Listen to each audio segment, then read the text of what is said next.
We're here at the Ulster County Controller's office, Mr. Elliott Auerbach. And Well, Clark, thanks for the opportunity to talk about the most recent report that we issued on the Ulster County Health Department. It's captured some headlines. It's been the culmination of 5 months worth of hard work by the 8 people in the Controller's office. Much of it was research and analysis of 15 years of a culture of incompetence, we're dubbing it.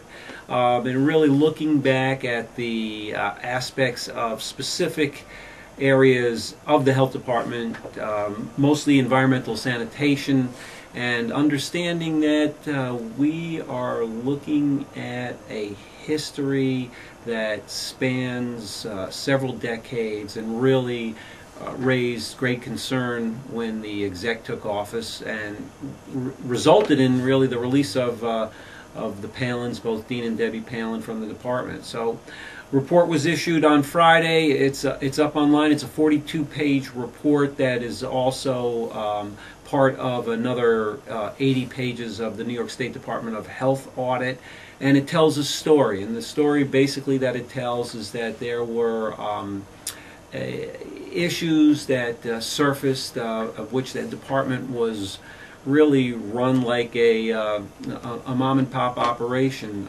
The Palins really had their fingers into every aspect of the environmental sanitation area, and it raised a number of issues and concerns. Concerns about permits, concerns about the lack of permits, the public safety and health issue as to the folks in Ulster County, and really some of the frustration that people met along the way in dealing with the health department.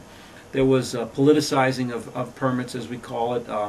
It was really such that if you needed a permit to be moved quickly prior to the charter form of government, you would pick up the phone and call up your legislator, and your legislator would then put in a phone call to the health department, and that would move the permit along. And unfortunately, there were people who suffered from that because their permits really took months and months and months to be processed because no one stewarded it or shepherded it forward, and they shouldn't have had to do that. I mean, there should have been a process in place. It should have been really clear and simple as to how permits get processed in Ulster County. We're talking about permits of septic systems, wells, food establishments. So there's numerous permitting that went on, and it all led back to the fact that the Palins were really operating the health department in such a way that it caused concern throughout the entire county. I just have a question for you. Were there cases of like permits not being issued to businesses? Oh yeah, we found permits not being issued. Well, I'm sure you're familiar with the story that when the safe was opened, there was $32,000 of uncashed checks and numerous permits that were unprocessed. And really, what that resulted in were food establishments that didn't have permits to operate. Now, that didn't mean that there was anything wrong with them, there was any issues, but they were unpermitted food establishments. I think we came up with a total of a little under 180 out of the 800 and some odd food establishments in Ulster County that were operating without a permit. There were also waste haulers that were operating without permits. Again, not saying that there was anything wrong, but the permitting process seemed to either hit a wall or the ball was just dropped under the Palin regime, and these folks were operating without permits. So it was very frustrating for a number of the businesses. It was also very frustrating for those folks who worked in the environmental sanitation division, because they knew what needed to be done and felt that they were restricted or their hands were tied from doing it. That being said, I really need to say that it is because of the hard work of the folks in environmental sanitation and in the nursing division that the county wasn't put in jeopardy, that they really worked daily, worked hard on a daily basis to ensure that the public was safe. Okay, give me an update on the office itself. Is there a new director? Or oh, absolutely, and you may have read that the county executive has brought in a new director of public health.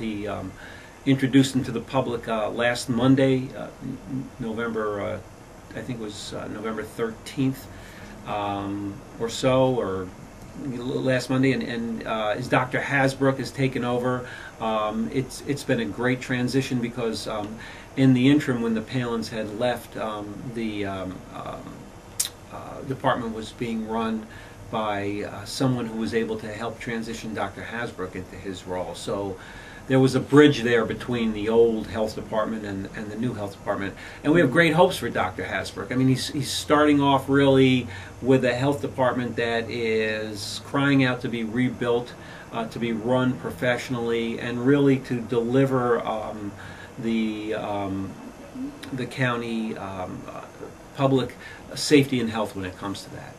Mm. Now, I just have, I mean, if you have, say, a concern with any, like, food business or whatever, can you call the health department? Absolutely, and you know, there's no question about it. And in today's new health department, that's really the outreach that I believe Dr. Hasbrook is intending. He's going out to the community. That's his ultimate goal. He'll be very visible. He'll be a working member of the community, and he'll be able to bring what the county does right into the 20 towns and 3 villages in Ulster County. So it's going to be unusual because up until this point, you know, the health department sat at 300 Flatbush, and it was there sort of standing as an edifice all alone. Now Dr. Hasbrook is out there wanting to engage the public and ensure that there is a line of communication between them and the health department. Mm-hmm. All right, thank you. Well, thanks, Clark.